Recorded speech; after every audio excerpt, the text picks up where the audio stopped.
هەندێکیان هەیە بۆ گەلێک کە چوون خوای پەروەردگار تەماشای قورئان کەی لە چەند ئاەتێکدا دەفەرمێ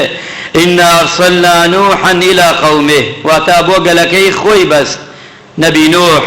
وإلى عاد أخاهم هودا ئەگە تەماشاشکەین هود هەر بۆ لەگەڵ براکەی بۆ قەومی عاد هاتووە ئەگەر تەماشاشکەین صالح وإلى ثمود أخاهم صالحا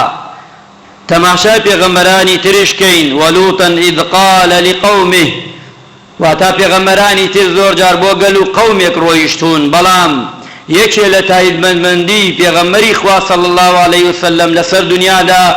ئەوەیە کەوا دینی ئیسلام هاتووە بۆ هەموو مرۆڤایەتی دووەمیان ئەوەیە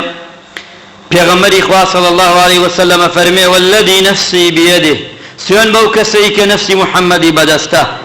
لا يسمع به أحد من هذه الأمة هر کەسێ لە ئومەتەکەم لەو کەسەی کەوا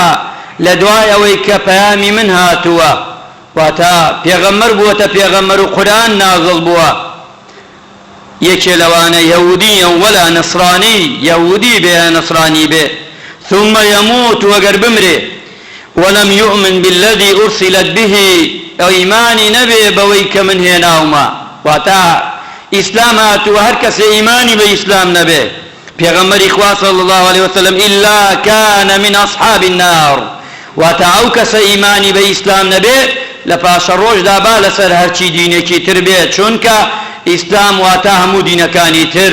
ئەو کەسە خۆی دەبینێتەوە لە ئاگری دۆزەخ خوا پەنامان بدا واتە ئەبێ هەموو کەسێ ئیمانی بەم ئیسلامە پیرۆزە هەبێ بەم ڕێبازەی پێغەمبەری خوا صلی الله عليه وسلم هەبێ دووەمیان مسلمان عەزیزەکان